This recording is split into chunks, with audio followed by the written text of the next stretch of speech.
My name is Sheila Roleg. I'm the Special Events Coordinator here for the Cinema Studies Students Union. And tonight is part 2 of our cinema sessions, which is particularly about filmmaking careers. That is, if you want to be behind the camera as a director or write a screenplay or in any other capacity, we're here to talk to you about it, to tell you about the ups and downs of the industry, the kind of courses you can or may want to take, the various jobs that are open to you, and what life is really like. And we've got some guests today, and I just asked them to go down the line and introduce themselves and tell you what they do. So are you starting on this side? Okay. Yes, we are. My name is Sean Wainsteim. I have a bad cold today, and I generally mumble a lot anyway, so just ask me to repeat if you can't hear what I'm saying. I'm a French-Brazilian Jew. I went to OCA, which happened to D after I left. I was there to make robotic sculptures that chase people around the galleries, and then after 4 years I realized, oh, I'm making films, so I just kept making films. And I guess I've run a company, I've shot film all over the world, a lot of music videos lately, some documentaries, and I'm trying to work on a feature film. That's me. Rick?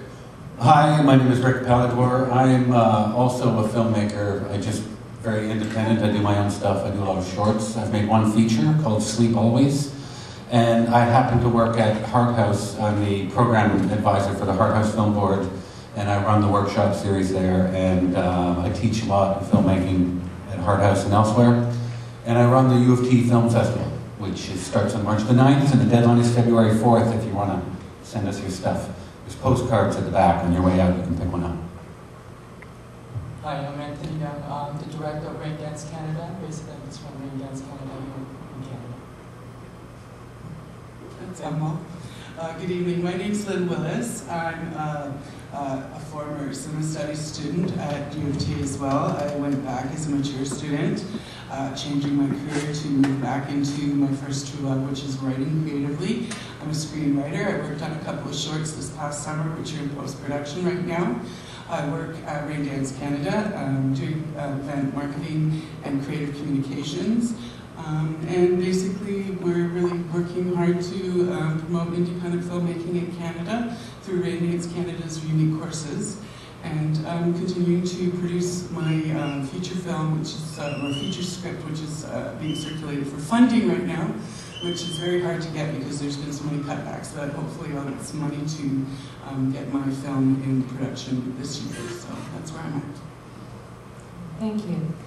Now, I don't think anybody in this room would presume that it's easy to work in film. There's always, as with any art form, there's always more people who want to do it than there are jobs available in any sort of cultural background. Current technology has made making a film a lot easier, but with digital cameras, and there's more accessibility through YouTube, being able to put small movies up, present your work to a mass audience. Of course, this doesn't necessarily ensure quality. And so I think I'll start with Lynn. Now, I'm assuming that people who are interested are here because they, as friends and I were saying, they don't just want to shoot videos of their cousins playing air guitar and put it up on YouTube. They're interested in doing something a little bit more serious. If somebody is thinking about getting into this line of work, what do you think are the initial questions they should ask themselves? First of all, I would say personally how passionate you are about it, because it's not an easy road. You don't make money right away, long hours. It takes a while to network and make connections in the field, which is where Rain Dance comes in. We try to get our people hooked up and get people who want to make film together to do that. I think I will adopt a little bit of what Rick does, which is get out there and start shooting. But for me, if you're really going to choose film, you really have to have a passion for it. And I think that's the bottom line, because it's not an easy industry to make it in. People think that they can make it in the industry very easily. It's not that easy to do it. But if you have the right tools and knowledge, I think that you can certainly do that. If I can add, I totally agree with what Lynn said. It's the most ridiculous art form out there. When you start thinking about the number of people you have to work with, the number of equipment-related issues, the money issues, it's by far the most ridiculous art form on the planet.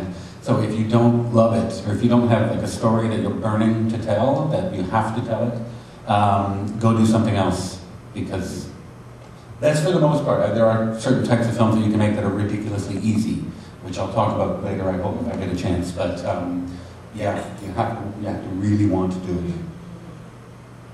And it is a business too, just to add on to that. I mean, it is an art form, definitely first and foremost, and it's a growing, changing, world-altering life form, art form, but it also is a business first and foremost that we have to take into account if you want to make it in film. You can make it as a filmmaker as long as you're making film, period. And there are ways and means to do that without huge funding behind you.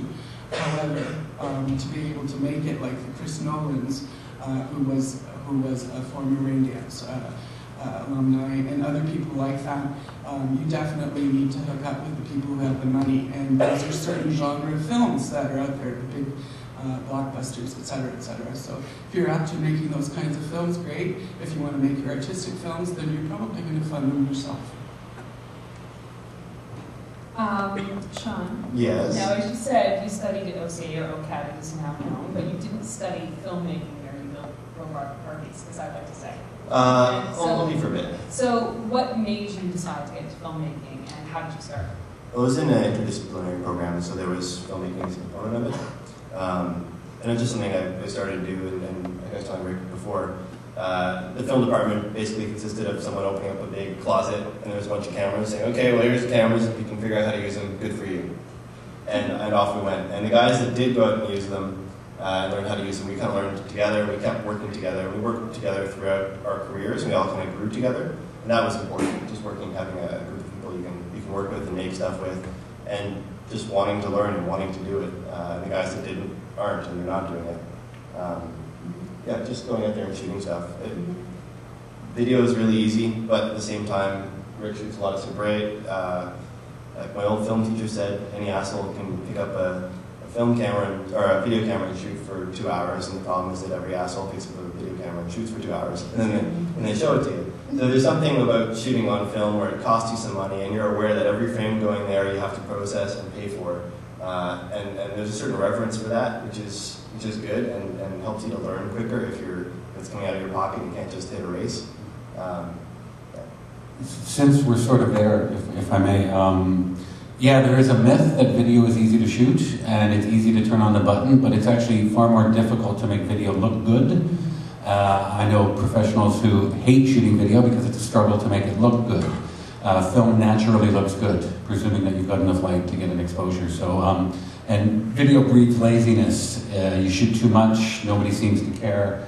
You die in the edit suite because you've got too much stuff. So at the Hart House Film Board, we still maintain film cameras, Super 8 and 16mm, and we encourage people to shoot on film because it imposes a certain discipline, and you learn a lot more, a lot faster, and you don't necessarily spend more money, depending on a variety of factors. And I think it's the sort of the double-edged sword of this world we're living in now, where it's nice in a way that it is more accessible for people to be able to become filmmakers because the technology is cheaper and more readily available, but it does breed laziness, hence putting your cousin playing air guitar up on YouTube. It makes everybody think that they can be a filmmaker when they can't necessarily, when they don't, because everybody may know how to hold a camera and press record, but not everybody can make an interesting film. It is a great ground to go and try something. Just pick up your dad's camera and then plug it into your computer and edit in Final Cut and put it together and see what works and have that immediacy. And one of the Hart House recently got a new warden, and the first time I met her, she was talking to me about my job there, working with the film board, and she said, everybody's got cameras now, they're shooting with their phone, why do we even need the film board?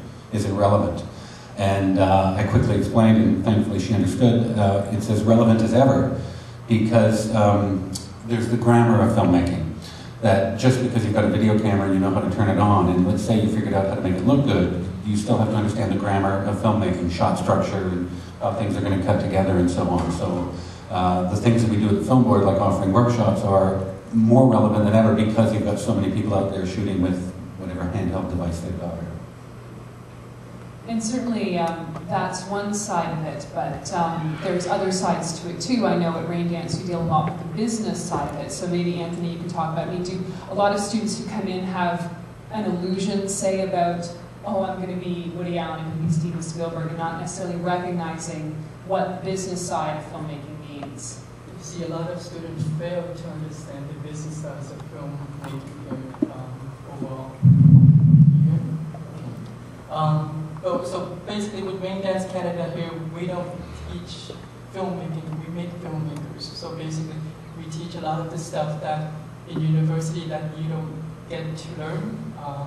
So that's what we bring that so unique. What do you think, what sort of aspects of the business side of it do students not necessarily think about when they get into this idea of making a film? Well, they would think that by going into any film class or any part of filmmaking, it's just a very simple process. But little do they know what they fail in most of the time is the business aspect, the business behind that. And what are some of the components of that? Well, just to interject, like one of our major mainstays courses is low to no budget filmmaking. How to go out there and make a film with no budget or low budget and make it look good and get it to the kind of caliber and quality that you could get it mass distributed or get a distributor or producer. Write and produce your own film, how to do that. It is a business, you need to know where to go to get the money, to get it distributed, to get it released, to get it shown, to get it in the theaters. These are not things that just happen. I understand that it is a changing forum, especially with the World Wide Web and the access to film online now. However, that's not the business end of film and film release. What we teach is how to get in contact with those producers, how to get in contact with the people with money, how to get the distributors that will take your film and get it out there and get it shown. Those are things that students don't realize. It's a business. You have to know how to pitch. Pitching is a skill. It's not something that just happens. You know, you try to sell your film to somebody who's got the money, who's going to back your film. You need to know how to pitch that film. That's a skill that we can teach you at Raindance and other places as well. But it is something that you need to consider. If you have stage fright or if you don't meet well with people, you're going to have a hard time getting money to back your film. And that's something that we can teach you at our business end of it is how to write and produce that film, and it teaches you how to go out and get that film backed by a distributor. So that's the business part of it. There's the art and craft of making your film, but you also have to realize that you have to have an audience for that film too. So those are things that we try to teach you to make you focus on to get that script made into a film that you'll be proud of, that will be shown. It's great to make a film, but if it's sitting in a box somewhere and not being shown, it's, oh well, you know. Sean, was that something that you had to learn as well, not only how to make a film, but then how to get that film shown?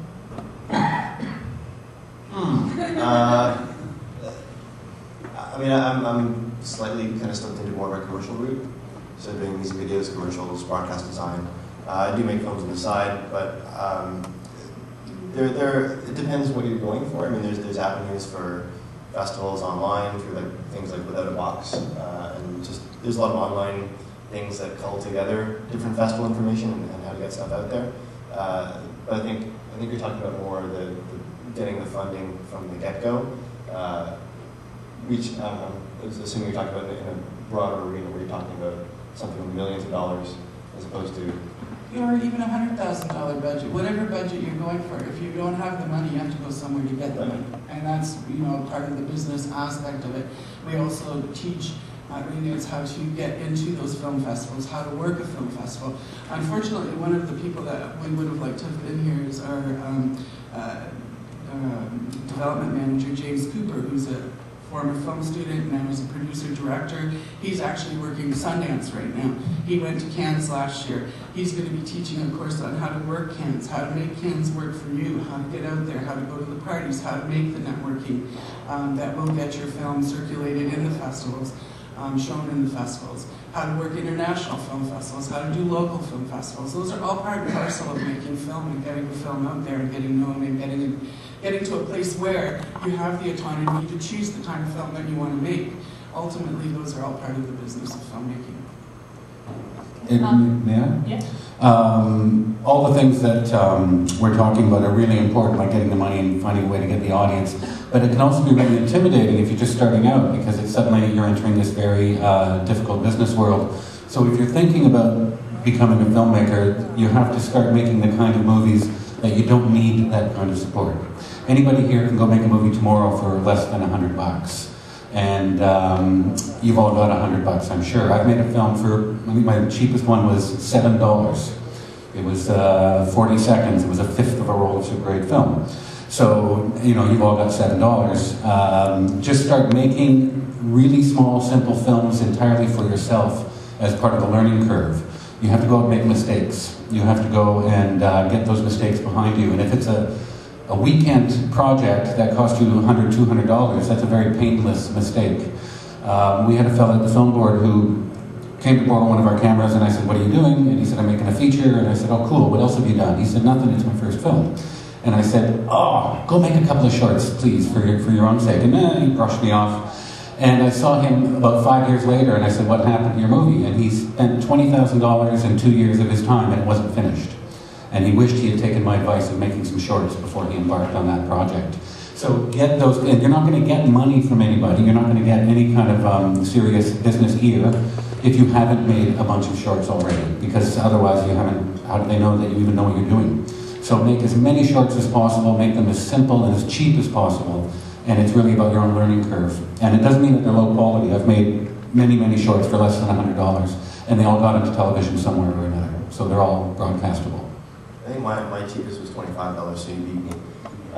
But I played at festivals around the world too, so that's pretty cool. I guess you have to figure out do you want a career in film, and what kind of films do you want to make? Do you want to make independent artistic stuff? Do you want to do high-end stuff? And once you've decided that that's an area you want to go into, once you've made that mental leap, the next first thing to do is probably to go on set and to see if you like being on set and see if you like making films. So it's, even if you're lining the garbage bins with plastic and taking out the trash, you see what's going on there, you see how people are dealing with the day-to-day stuff, you see the structure, you see the way it all works. It's best to learn things as proper as possible. See how people deal with adversity, and just pick up as much as you can, and then also decide, is this what I want? Is this really where I want? Do I want a job in one of the other areas of film? Directing, is this what I want to do? Do I want to do the writing beforehand? Do I want to do the editing afterwards? And just really get as much of a feel and suck in as much of it as you can. And I want to just point out a distinction. I hate film sets. They're just chaotic madness, and I avoid them like the plague. I prefer to make movies with very small crews. It's just so much more enjoyable, so much more manageable. And you could go taste it and sort of see. But when we're talking about that, I think we're thinking bigger and dramatic narrative films. If you're interested in documentary making, it's the opposite. It's a couple of people on a very dedicated journey for many, many years, typically, as opposed to a narrative shoot, which is a lot of people in this pressure cooker, say for 6 days a week for 3 weeks. And they are really polar opposites. So if you don't like that chaos of a set, go into documentary making. You can be very quiet. But also very busy and very hard. Yeah, I'm not saying it's simple, but it's the opposite kind of scenario. But there's documentary filmmakers, they make so much money. It's great. Tons of money. So documentary guys, that's where all the cash is. Okay, no, documentaries is no cash in box. But it's good to, at the end of the day, feel like you're doing something and helping out something in the world and talking about something specifically, in addition to your own artistic work. It's good to do something that feels real. Sorry, we have some technical problems with the stuff back there, but Tom, you can just, take one, pass it around, people. We're passing around right now, we've got a list, and I'm going to bring it up on the screen once I get this going again. Various careers behind the scenes that you can have, the kinds of jobs that exist that are not necessarily directing or screenwriting, but either could be careers in and of themselves and are good places to start. And all our panelists have this list here. Rick and Sean, you guys, having been on set a lot, can probably talk about what some of the interesting jobs on this list might be. Sorry about this, folks. But if you just want to start talking about something. Well, if you're working on your own film and you're the director, nobody will care more about you, about what you're doing than you. And that's true either working independently with like 2 or 3 friends, or with a giant crew of hundreds. You have to care the most. The person who can care second most is the cinematographer. Sometimes they care more than the director, because it's also going on their reel, it's also their work. So as a director, a really good thing to do is to pick a good cinematographer. The director of photography it's a really interesting career. It's at least as creative as directing. I don't know how to spin this off. I can talk for days on all this stuff. There's lots of jobs in film. I think when I look at this list, obviously it doesn't cover everything, but it's got a lot of stuff on it. yeah, I don't think very many people, somebody just go, I want to be a best boy. I want to be a Foley artist. Places. Yeah, but no, typically, even if you have your eye on one particular job, you tend to start making your own films as a way of sort of learning about the craft and learning about all the different kind of roles that are there. And then you slowly, I guess, find an area of interest or specialization that goes, you know what, I really have a knack for this, and I've discovered that I'm not a director, I'm not a writer, but I like being on set, and I love lights, and so I'm going to hone my skills as a lighting person, get into that department, and then just try to work your way up the ladder to be running a lighting department. Or, you know, you've got a passion for sound, and so you find yourself working in the sound department or the post-sound department, but you really need to just get involved and see where you end up. Just get on set. When I was I was shooting stuff in Halifax a little while ago, and the assistant director was on the side making film, so he was producing. And one of the gaffers was the cameraman, so the guy who did the lights was the cameraman on their shorts. And I think someone else was the director. And they did Hobo with a Shotgun, which is, I think it was in the trailer for... Their latest short just got honorable mention at Sundance, yeah. so there you go. But basically, all these guys want to do more. So you go on set, and generally, you won't find people that are that apathetic about this until you get into the unions. People that are lifers sitting there doing, you know, they're going to adjust that light when they need to adjust it. They'll lift that sandbag when they're supposed to. But aside from that, you got a lot of people that are really passionate about the medium, and they all want to do stuff. So you can get free favors on the side as you're coming up, because everyone else wants to come up and work together. And these are the people that, you know, you help them, they help you, and you all get up together and work and learn and get your stuff seen together, and you guys bring each other up. That's really important too. I think just the loyalty and carrying through the people and having some faith in the people you work with and support. Mm-hmm. Go ahead. Yeah, regardless of what role that you have an interest, it's important to get connected with people within the industry and try to be part of it. That's how you find out what you like and what you don't like, or what you have a passion for. Or the talent for it. I don't know that one filmmaker or budding filmmaker that hasn't had many hats on. I'm just thinking about all my friends who are filmmakers that work as editors and do film on the side. The last project I worked on, I wrote the short and worked as production assistant. So, I mean, you have to have a passion for it, but I think any role that you do fulfill in film is a really good learning ground for what Rick and the others have said about learning and connecting, and you find people that you connect with creatively. You know, pardon my French, but there are some people that are out there in the industry I've had to work with that I personally don't really care for, but because they're creatively the best at what they do, I will work with them. So those are the kinds of things that you learn when you work on set in light or whatever. And it is a really good learning ground for all the other roles that are out there, except when you get into the union environment, which can really limit you. And if you become a lifer, you become very good at what you do, but sometimes it can stymie you in moving out into another field. But I think a lot of people that are here that have gone through the courses at educational institutions have already done a bit of everything. They learn a little bit of everything, they know what they like, they know what they're good at, and they pursue that. I would really encourage people to step outside their comfort zone and try something different to see if it is something. For example, James Cooper, who's at Sundance right now, he started as an editor. He's now a producer-director because he knew that that was what he really wanted to do. It was something that he went through an evolution to get to. So I would encourage people to just try something if you think that it's something you could be good at, and just learn from that environment that you work in. And we keep saying get yourself on a set to see what it's like and see what you want to do. And out of all this list, the way to get on a set is to volunteer to be a production assistant. or a PA as they're known. And there are film schools all over Toronto, like York and Sheridan, Ryerson. Hart House Film Board, we have a couple hundred members, many of whom are very active. You can, even whether you don't join the film board, you find ways to volunteer, to work with these people. The Canadian Film Centre is always looking for volunteers. There's a couple of co-ops in town. Lift is a very film co-op, and then there's a couple of video co-ops, Trinity Square Video and Charles Street Video. Join those organizations, start hanging out with those people, and put your hand up and say, I'll help you. What do you want me to do? And that's how you start. And what you're doing is you're meeting the people who are going to be the crew on your first shoot, because they're going to return the favor. And you're going to that's how you get on a set. You just volunteer. Also, in Dance Canada, oftentimes we have members do come to us saying that, they have an interest with such and such a role, and we have certain members that are doing shooting or production where we will kind of refer them to these members to do something different.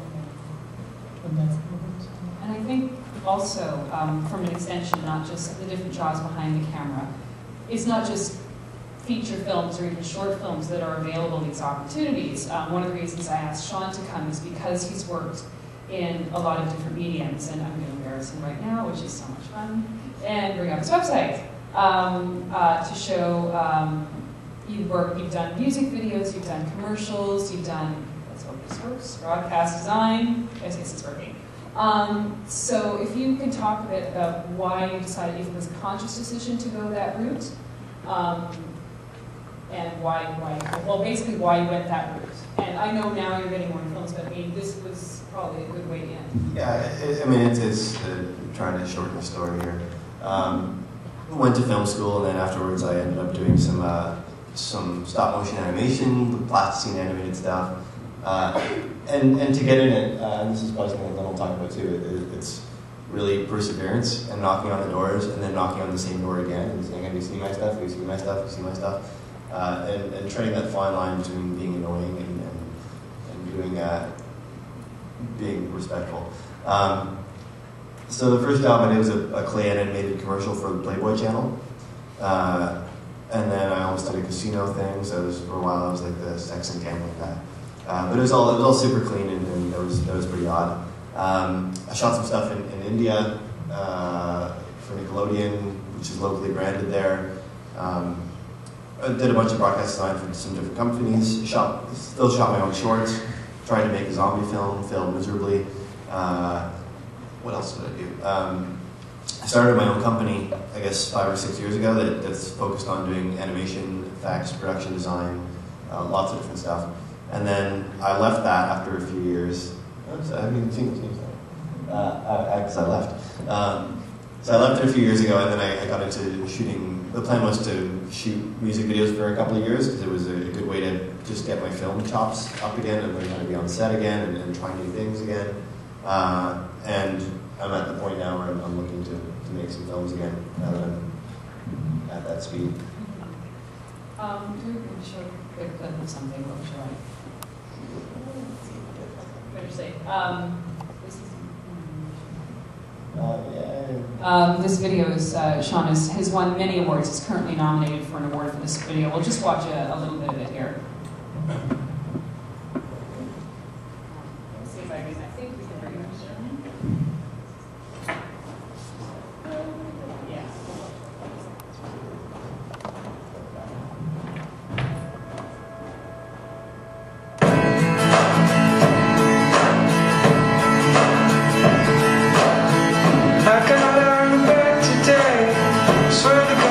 See my face, I got out of bed today, staring at a ghost who forgot to float away.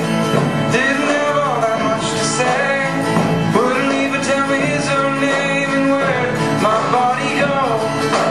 Right, we're going to try to switch computers here, but anyway, that gives you a little bit of Sean's work, and also shows, yeah, I mean, it's not just about making films per se. There's a lot of opportunities out there, and perhaps these opportunities can lead to film opportunities if you're willing to broaden what you're interested in doing. Rick, as I was saying, he's made a lot of his own short films, and he's even on IMDb, which is cool. Now, of course, when it comes to learning all this stuff, how to do all these different things, students can go a different route. a couple of different routes. I mean, there's universities that offer, 2-3 year long programs, or there's taking evening weekend classes, or there's just going in and trying it. Maybe Rick, if you want to talk a little bit about the advantages and disadvantages of the routes. I can't say much about the film school route because I didn't go. I know people who did, and I get asked that a lot at Hart House, should I go to film school? And I kind of go, I don't know. I don't know enough about you. And then what I end up saying is if you really want to be in this field, but you don't know what you want to do, you don't have stories that you're dying to tell right now, or you want to go into maybe some of the technical areas where you need some extensive training, then by all means, go to film school. But if any of you right now, you have a story that you want to tell, you don't need to go to film school. You can just go and start doing it. And you can get a lot more work done a lot faster, and you'll learn a lot more just by doing it. That's what I did. I'm entirely self-taught. And if you start simple, it's not that hard to just go out and make mistakes that don't cost a lot of money and eventually figure out how to do it. And there's workshops galore in Toronto. Toronto's got to be one of Toronto's the film festival capital of the world, so in terms of exposing yourself to a lot of work, it's dead easy here. But whether it's Lyft or the video co-ops, or there's other places in town that offer workshops. At Hart House, the workshops we offer are ridiculously cheap. We get really good instructors, and you just, and take a $20 class, and you're going to learn something. Maybe we'll segue into this, and then I'll go to Anthony and Lynn. And so I've got the Hart House website up right now. So if you want to talk a little bit more about the classes that you offer there. Yes, please. Our website is not pretty, but it's functional. We've got some information. We put on some tables just outside after most of you were seated. So on your way out, there's some material there, and I put a simple version of the workshop calendar that we're currently running. We're about in the middle of our winter series, so you've missed some stuff, but it's not too late to get in. And you can check our website, it's hhfilmboard.com, and check the workshops. A lot of them are selling out or are near sold out, and so act fast if you're interested. I think they're the least expensive workshops in town. And tomorrow, there's a couple of really good classes, and for some reason, we haven't sold a lot of seats, so I'm gonna put, there's a marketing class, and this relates to some of the things we're talking about. We have a filmmaker, Alan Tong, coming in to talk about marketing. How do you get your movie out there? How do you get it into festivals? How do you put together a press kit? What's a broadcast license? What's a territory? What's a window? All these sort of terms that come in when you're marketing your movie. And it's $20 for students, $25 for non. And it's going to be very informative. And then in the afternoon, we have a digital marketplace workshop where we have the main person who runs the MobiFest, which is a made-for-mobile movie festival. So if you're looking into those new directions, like making movies for cell phones, Christina Carvalho is going to be a wealth of knowledge about what the market is looking for, opportunities to actually make money, making micro shorts for micro screens, and so on and so forth. So we run workshops in the fall and the winter, and we always shake them up a little bit, but we cover all the core areas of writing, directing, editing, camera, sound, lights, maybe some genre classes, documentaries, music videos, and I think they're the best. Well, they're subsidized, so they're really cheap. And we're going to be running some stuff through the spring and summer as well, like how to make a promotional video, how to document field work, and very practical. We do a lot of very hands-on practical classes. If you've never done anything, we do these classes where you shoot in the morning and edit in the afternoon, and you walk away with a little exercise, and it's really about finding out whether it cuts. As a director, you don't know if you've done a good job until you cut it, and it either cuts or it doesn't. So we throw people into the hot water and say, shoot, we're going to cut, and it's extremely valuable. So we always encourage our members to do at Wing Dance is to take the theory behind it that will help you in whatever you do, especially film directing. But at Wing Dancer, we teach a lot of hand-on courses here, but most of our courses are usually weekends or weeknights, and they are very unique in its own way because it's the business aspect of it compared to other institutions where they teach you all the theories and so forth.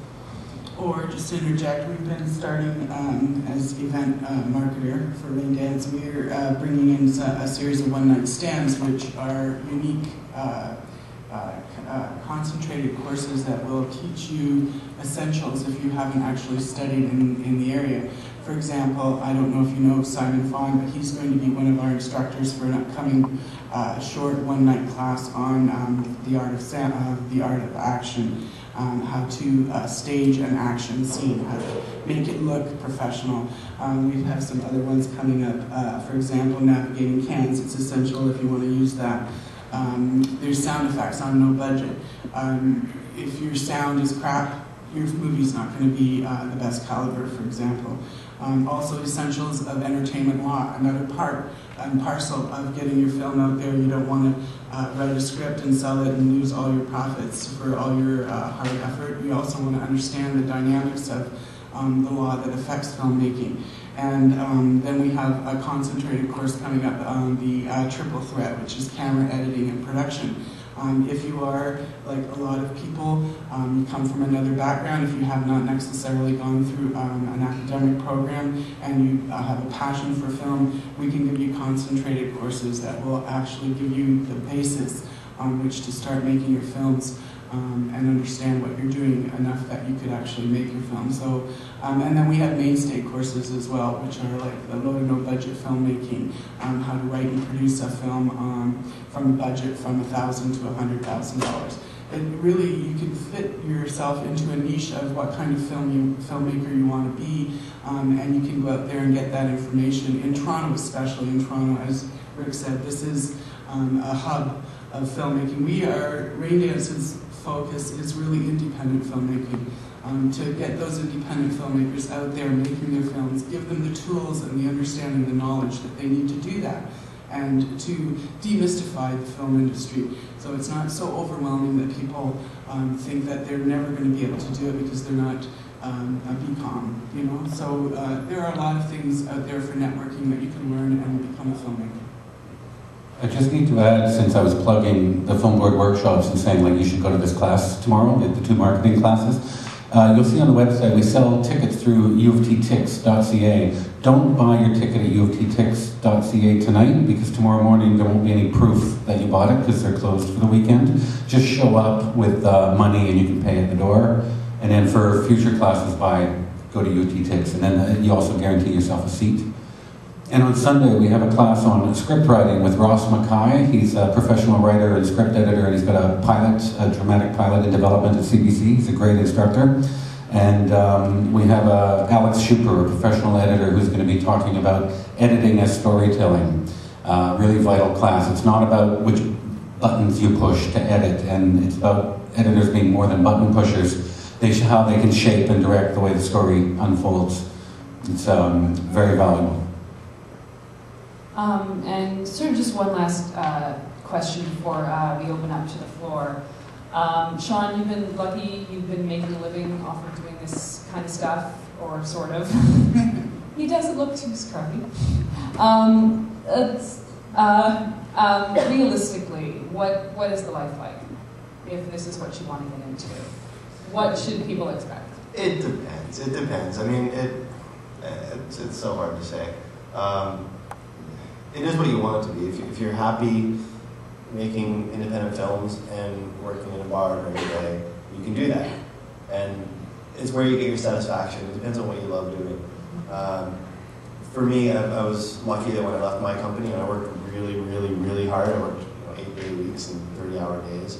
And when I left my company, my partner said, okay, here's a chunk of money. And then after a while, I said, here's another chunk of money. So I've had some money to take with me to have the freedom to be creative and remember how to think again. And music videos are not a place to make money.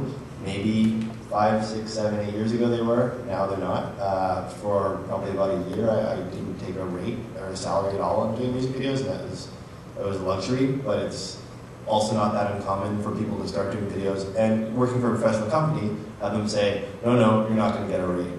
But later on, I was at the point where you're familiar with budgets, familiar with schedules, you can make a certain amount of money doing that, but then you just get better and better at doing music videos, and you end up being like, you're a music video guy.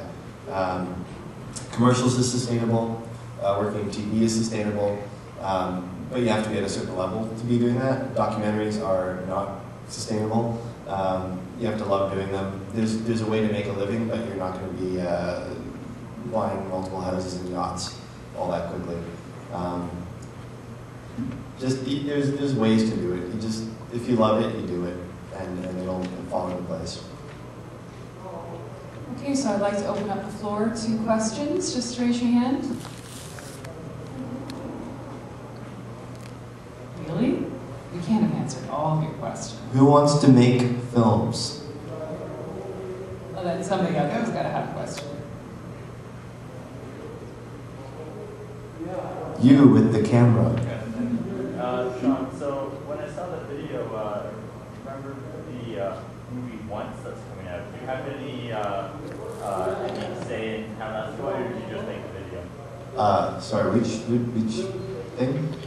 There's a movie coming out called Once. Sorry, no, not Once. The one from last year, actually. 1 week.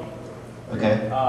And that song's in the trailer. So. Yes. Yeah. How's that treating perception of this video? I guess it's more the strength of the song. So the video did well. It won a Much Music Video Award. It's played in festivals around the world. It's up for an East Coast Music Award. So yeah, I think it all helps. Directs people back to the song if they go on YouTube and type in the band name. That comes up, my work comes up, which is pretty crazy to see stuff. You put stuff on YouTube and you get everybody commenting on it, and it's good not to take things personally. Because you don't know if it's a 6-year-old kid or an angry 80-year-old man. Yeah. Does that answer something? Yeah, it does. Yeah, I have a question. I've met a couple of people in the TV industry, and from what I can tell, their jobs are it's almost like a 9-to-5 sort of job. Boring? Is that what you're saying? No, it's not boring. I'm saying it seems very secure.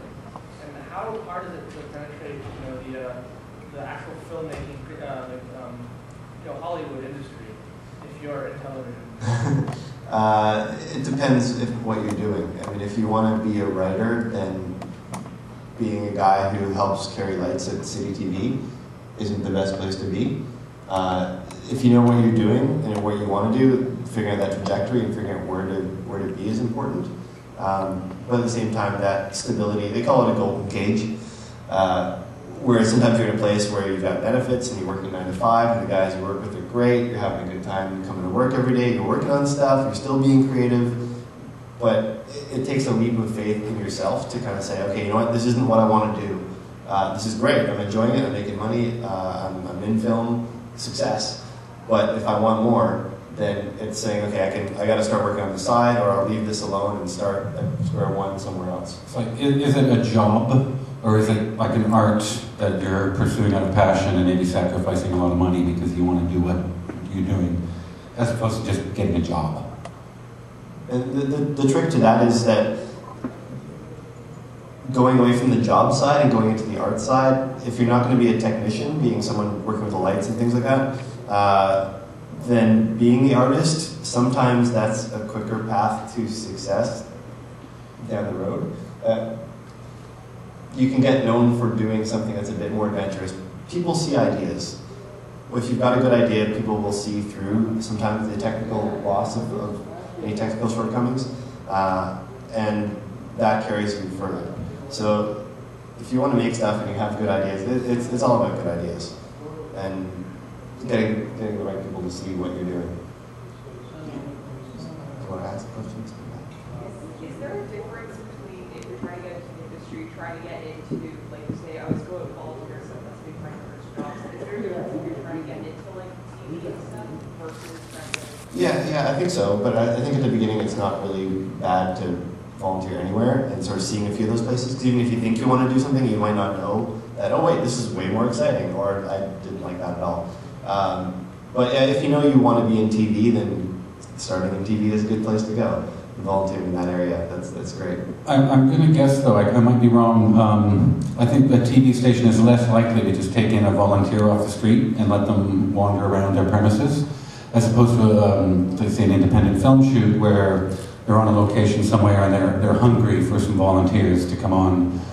Television stations tend to have like staff who fulfill most of the roles. I could be wrong. A great way to start television is Cable 10.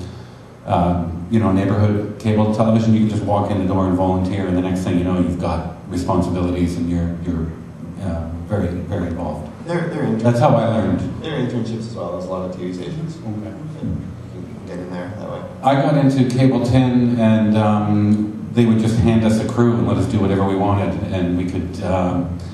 I was there for a couple of years, and I learned a lot. Right now, there's a lot of cable channels. There are so many, and there's no money for a lot of them, and that's really a good thing because you can show up there and, like you say, you show up there and say, "Yeah, I want to help out." Like, okay, well, go make us some 15-second promos. So what do you mean? What are they about? I don't know. Just have the channel on at the end. Something pretty happens. So you get to go off with a bunch of people and make some stuff and really get in on the grassroots of creative stuff. But as much fun as that is, it's also really good to do things like shoot on film and learn the structure of how things properly happen, and have some kind of reference for that. And I had an editor at Cable 10 who was just learning, but she was really good. And so I learned how to edit by looking over her shoulder. So by the second year, I was editing my own stuff. And she learned pretty well everything she learned there at Cable 10 in a year. And she's now a professional editor, and she's directed her own feature films. And her career started at Cable 10. Get in where you can get in, and everywhere you can get in. Yeah, because I would just add, there's no experience like experience. If you can gain a transferable skill, whether you're volunteering at a cable station, you can take that skill and apply it in television. Whether you choose television or filmmaking, I would just go back to what I said at the beginning, which is to follow your passion. What are you passionate about? There's so many choices in multimedia right now. If it's filmmaking that you love, I would say go into filmmaking. If you're into TV and short programs such as that, then go into that. But you can certainly do internships. Raindance has an internship program that we're developing in concert with different educational institutions. You can volunteer and network and learn and get placed on a set to do gopher work, that kind of thing. It's a good exposure. It leads you down the path into doing other things. Again, the skill set, though, for the higher positions like editing, those are skills I think that you really have to learn either through being taught those skills or through experience in using them. Because editing is just, it's not just, as Rick said, just cutting film and putting it together. It really is a craft. And for me, personally, this is the one thing, if I can impart to filmmakers out there, the most important parts of a good film, in my view, are not only the actors and the story. Story is the most important as a writer, but editing, directing are the two integral parts to making a good film, in my view. And the cinematographer, and the cinematographer. I would say everything. I would say everything in film is a good part of a film. But those three, for me, are the primary ones, I feel. I want to just add on this topic, you could walk across the street to CIUT and volunteer to get involved there, and that's actually how I got started. And I learned a lot doing radio that translated over to doing film and television, because we were doing short comedy, and the idea of writing a 2-minute comedy sketch, whether it's for film or for radio, those skills were transferable back and forth from a storytelling, comedic point of view. So walk into CIUT and put your hand up and you'll get started. You guys said it was really lazy for digital, but I've heard from a lot of people that it's quite possible that digital film will actually dominate the industry. Oh, it already is. Yeah. So, It already is. okay, so then isn't it wise to pick up digital camera and start getting good with that instead of, because that's going to be such, so pertinent to the industry? Good question. I'd say shoot film while you can, because you can, and but it's not like that. It's really the project dictates what you shoot on. I much prefer film, but I shoot video often because it's just more suited to the particular project. So use whatever you can get your hands on, and whatever you can afford, and whatever is suited. But is there a stigma towards digital? No. Less so. I mean, if there was, it's because the quality's getting better and better, and people are shooting. Very large filmmakers are shooting with digital. And there's digital distribution now. There's that square that what's it called? Is it called? Oh, the AMC. The AMC. They have digital projectors. Like I'd say that's all they have there. The only stigma is shitty films. Whatever it's shot on. I think the idea being that it's more expensive to shoot with film, therefore it forces you to think a lot more carefully about what you're doing. And I think forces you to be a better filmmaker because you think, okay, I've only got this much film, this is all I can afford. How can I do this in the best way possible? But then you can transfer that knowledge to when you're doing stuff on video. Learning to shoot with a film camera, it's all transferable to video. But learning on a video isn't necessarily transferable to film. There's a lot of stuff where you can just go auto, and it looks okay. But film, you can really learn how to light something, how to move the camera, shutters. I think the rule would be, let's say you've only got a video camera, some cheap little camcorder. Treat it like a film camera. Like, say to yourself, do everything once, do it right, rather than do it again, do it again, do it again. It doesn't get better, you just get more of it. And impose a discipline. It's an artificial discipline because it's cheap to let the tape run, but impose that discipline and say, I'm not going to do that. I'm going to... And go manual. Yeah, and it's not the equipment, it's what you do with it. Inland Empire, David Lynch's new film, it's a couple years old now. It was shot entirely on a consumer camcorder, and I've seen it on the big screen on film print, and it looks amazing. And it's well dressed, it's well lit, he's got real sets, real wardrobe, and he's got this little consumer camcorder, and it's like, wow. Yeah, treat it like film.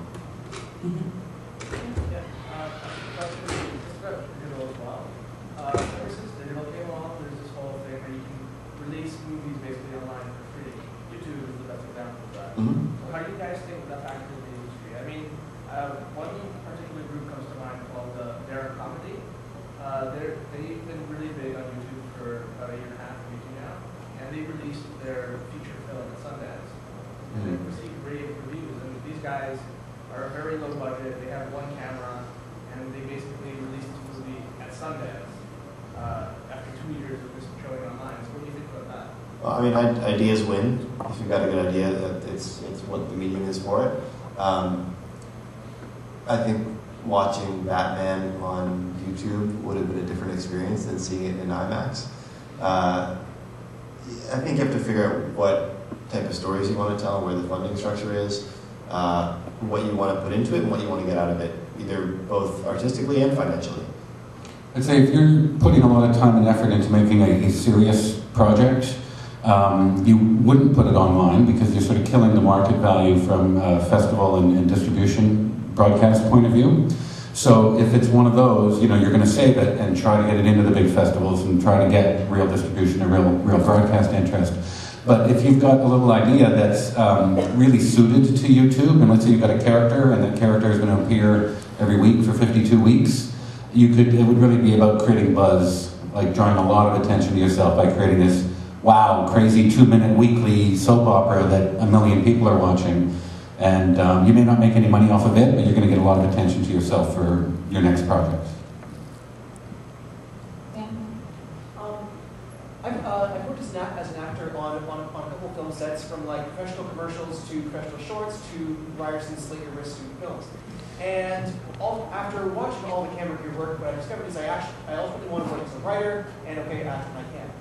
I'm at a few courses. I'm at a point now with a friend of mine. We have a one-hour drama series and a 20-minute short film that we are ready to send out. Looking to send out. We're wondering how to proceed from here. Is this the time to get a literary agent? Is this the time to start shoving mailboxes and sitting outside with a latte for in the morning?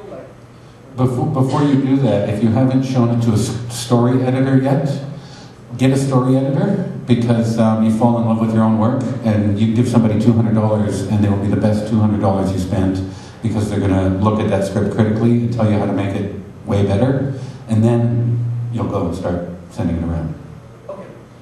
And then you want to take our writing workshop on Sunday at Hart House. It's a really good instructor, and he's a story editor, and you can approach him and see what he would do for you. Yeah, this is right up the alley of what we teach through rain dances. How do you do this, and what do you choose to do? I mean, you can run out and get a literary agent. That's going to cost you an arm and a leg.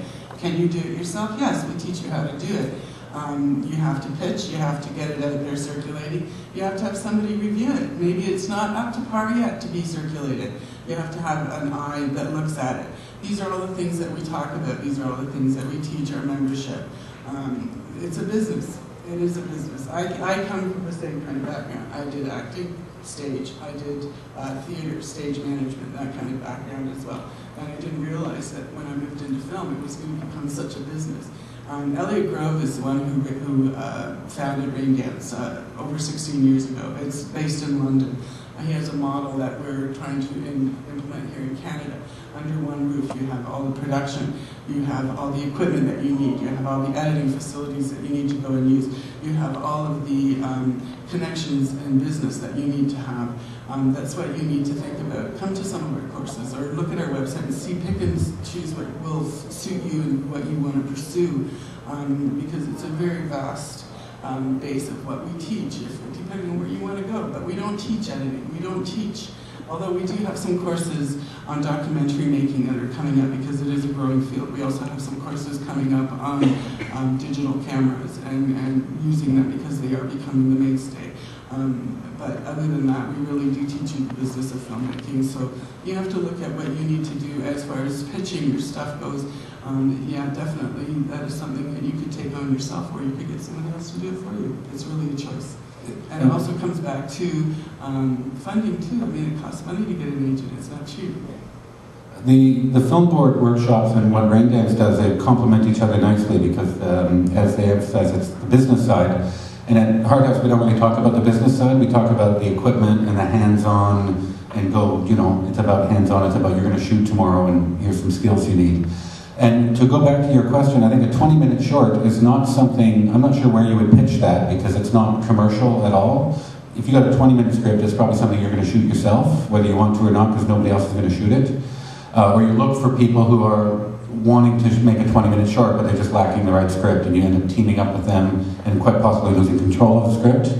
But a TV series, a 1-hour series, that's very pitchable because that's marketable, and that's very unlikely you would ever shoot that yourself. So those two projects I would call quite opposite in terms of how I would approach them. But the short can help you get a series if the short's somewhat. It's like a calling card. You know, it shows here's what I did. Oh, these guys are great. What else you got? Well, we're going to only have a series here. So there's definitely value in doing it. Value in doing it yourself. Value in hitting up one of the granting agencies: Canada Arts Council, Ontario Arts Council, Toronto Arts Council. Raw fact limited to 6 minutes, so you could either pare it down or you can do a 6-minute cut down of the same thing and just actually produce it 20 minutes. And they're actually cool with that. Like say, well, we've actually got our film, but we're going to give you a 6-minute version, but we'll use all your money to make it. They've been cool with that stuff before. The arts councils aren't going to give you any money if you haven't made other shorts already, because they don't know what you're going to do with the money until you haven't proven yourself. But unless you join up with some other filmmakers that have a track record, that have done stuff. And you've got, I mean, all those arts council things, they want to see full budgets, they want to know where everything is. And generally, if you can figure that stuff out, you know what you're doing. So you get some people to work that out and help you out, because you have to actually go and make it afterwards, or else you don't get the money back.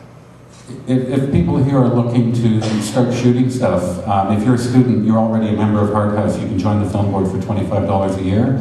We've got equipment, everything that you need to go start shooting, ridiculously cheap. Much of it is free. We've got all the workshops which help train you on what to do with it. And we have grants. We'll give you up to $500 at one grant meeting towards a project. You can get actually up to $1,000 towards a project. So there's everything you need is right over there at Hart House for a mere $25 a year.